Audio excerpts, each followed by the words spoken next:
Welcome to the Trump Breaking News Network, your daily source for up-to-the-minute Trump news. Join us today and every day. Here's today's news. This is TBNN. North Korea responds to Trump threat, says it is seriously considering preemptive nuclear strike on Guam.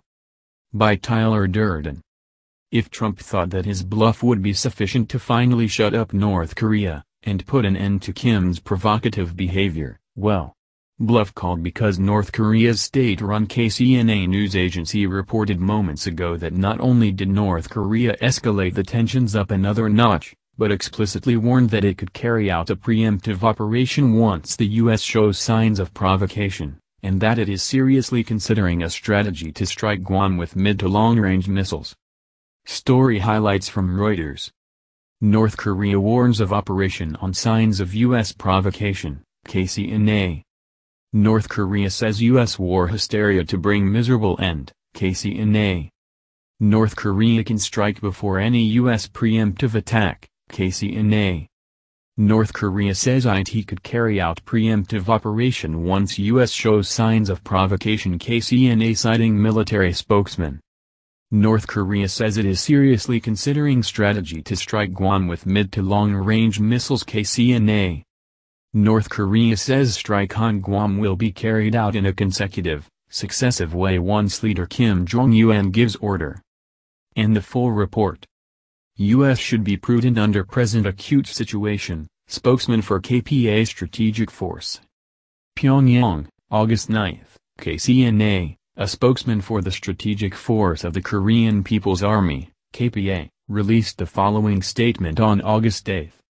Recently, the U.S. test-fired ICBM Minuteman III at its Vandenberg Air Force Base in California state, targeting the DPRK, the fourth one this year, openly staged an actual nuclear strike drill targeting the strategic objects of the DPRK by mobilizing its nuclear strategic bombers formation stationed at its Andersen Air Force Base on Guam in the Pacific. It is driving the regional situation to an extreme pitch by bringing various kinds of nuclear strategic hardware before the very eyes of the DPRK. The strategic force of the KPA has taken special note of such maneuvers. Such military maneuvers of the U.S. may provoke a dangerous conflict under the present extremely acute situation prevailing on the Korean peninsula.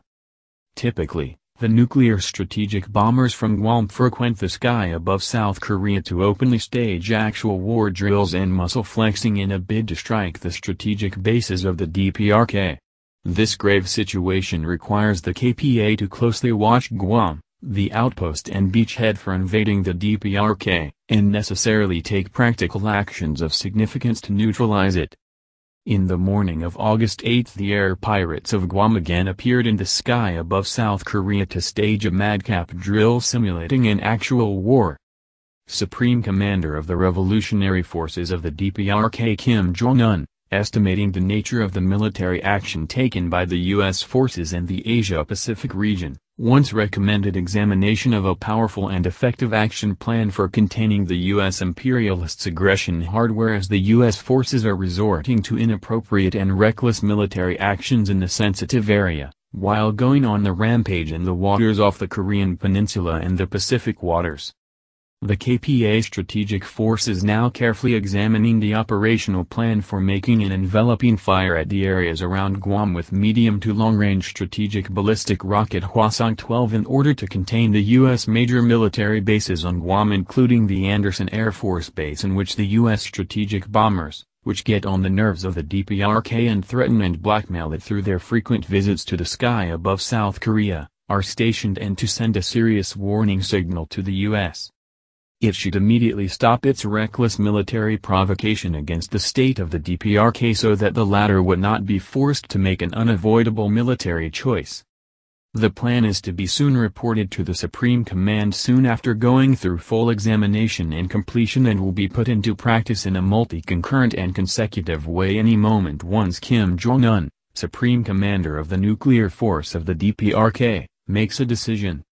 The execution of this plan will offer an occasion for the Yankees to be the first to experience the might of the strategic weapons of the DPRK closest.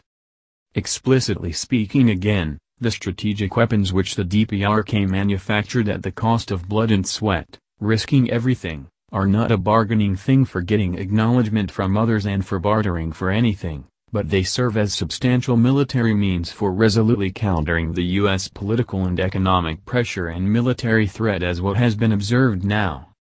Will only the U.S. have option called preventive war as is claimed by it? It is a daydream for the U.S. to think that its mainland is an invulnerable heavenly kingdom. The U.S. should clearly face up to the fact that the ballistic rockets of the strategic force of the KPA are now on constant standby, facing the Pacific Ocean and pay deep attention to their azimuth angle for launch. It should make a proper option so as not to regret today in the future. Incidentally, here is a 1999 interview courtesy of N.Korea trader, laying out Donald Trump's thoughts on launching a preemptive strike on North Korea. Needless to say, with both leaders determined to keep escalating until the adversary folds, this seemingly inevitable military conflict will not have a happy ending. The good news for Guam is that the U.S. has had a THAAD anti-ballistic missile battery on the Pacific Islands since 2015. In fact, it was the first permanent deployment of THAAD outside continental United States. On the American territory of Guam in the western Pacific, is Task Force Talon, the world's only deployed and active THAAD battery site. This is the world's newest missile defense capability that can intercept missiles in lower space and in the upper atmosphere with its extremely powerful, long-range X-band radar that defends U.S. soil and American citizens in Guam against North Korean ballistic missiles. Equally important, Task Force Talon projects U.S. strategic air power into Asia through B-52 bombers deployed at Andersen Air Force Base and a U.S. submarine Navy port as well as the largest American fuel and munitions depot in the Pacific.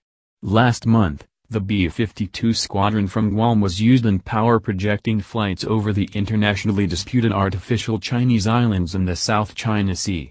This squadron has also flown over the DMZ in warning to North Korea in the past. Task Force Talon in Guam remains indispensable not only for American power projection, but also delivering extended deterrence for U.S. allies in the Asia-Pacific region. Finally, here is the statement issued moments ago by Madeline Z. Bordallo, Guam Rep. That's the news. Join us here every day. Be sure to subscribe and click the bell. See you next time. This is TBNN.